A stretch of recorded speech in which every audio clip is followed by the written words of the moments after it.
It was December the 1st, 1997. I was a sophomore in high school.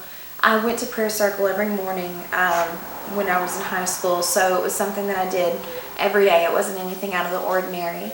I got to prayer circle that morning, and there was probably about 30 or 40 of us that would meet in the lobby, and we would pray. That morning, he brought a 22 to school. Like Michael Carneal. Right, correct. And after we said amen, he pulled the 22 out of his backpack and started shooting at us. And the very first thing I saw was someone get shot in the head. And when I saw that, I thought that it wasn't real. I thought it was a joke. I actually didn't feel the gunshot.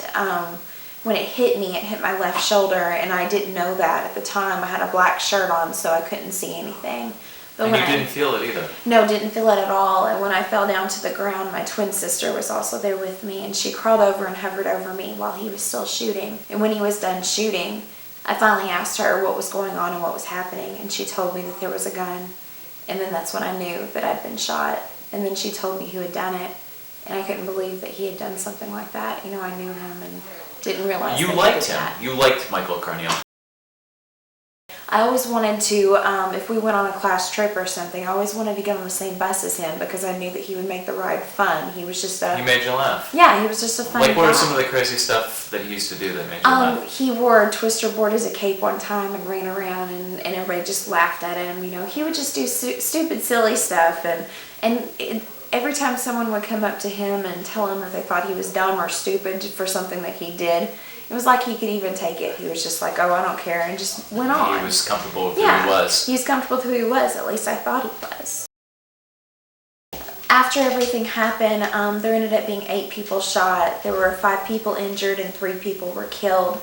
I was one of the most seriously injured out of the 5. I was shot in the left shoulder, and it hit my lung and spinal cord and came out the right side of my back.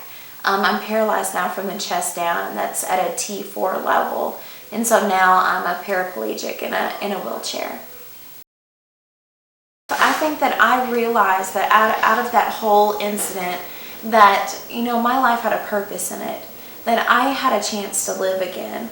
That morning I could have died, but I didn't die. I had another chance at a life. And to me, that told me that I had a purpose in my life. What is that purpose? I think it's to warn everybody about what I've learned about the school shooting, about the importance of treating others the way you would want to be treated, the importance of telling if there's a violent act that's going to happen. A lot of people in school shootings that have started these things have actually warned people that something was going to happen, and that's what happened at my school, but no one spoke up. So I always try to tell the importance of speaking up. I think that I'm a pretty good visual of what violence can do. And then I just see this in every other shooting that's happened. It's just that somebody, you know, that they feel like they've been treated bad, that people are, you know, not nice to them and treating them as outcasts, and so they want respect, and I think this is the way to get it. Well, obviously it's not. And when something like that happens again, it's almost like reliving it again, like it's happening How again. difficult was that for you?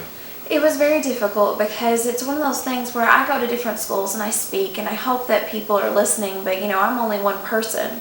I can only do so much, and I think, you know, hopefully I'm preventing it from happening there, but, you know, obviously I can't go everywhere for that, but, you know, I just wish that it would stop, that people would realize that gun violence is not anything to fix their problems, that there's other ways of taking care of their problems than taking so many lives.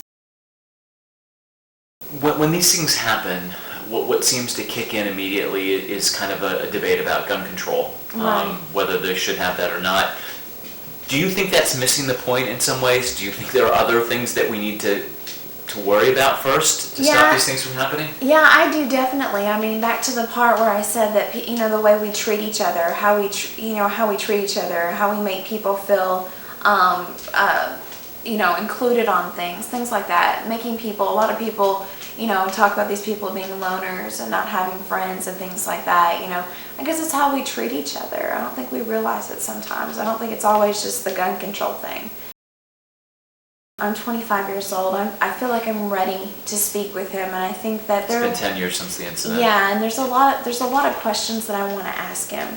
Just what do you want to ask him? Well, questions like, you know, what was going through your head that morning whenever you brought the gun to school?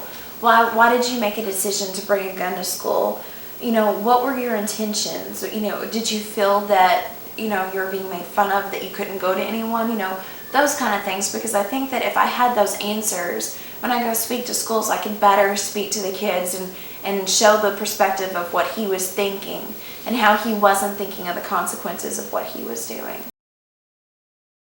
I graduated from college, I got married, I work in a school as a counselor with kids with behavior issues, and then I'm also pregnant now. So, you know, some of the things that at the time, you know, I was never sure that I would ever get to do, but I'm doing those things. Even though I'm in a wheelchair and I'm paralyzed, doesn't mean that I can't do the things that anyone else can do.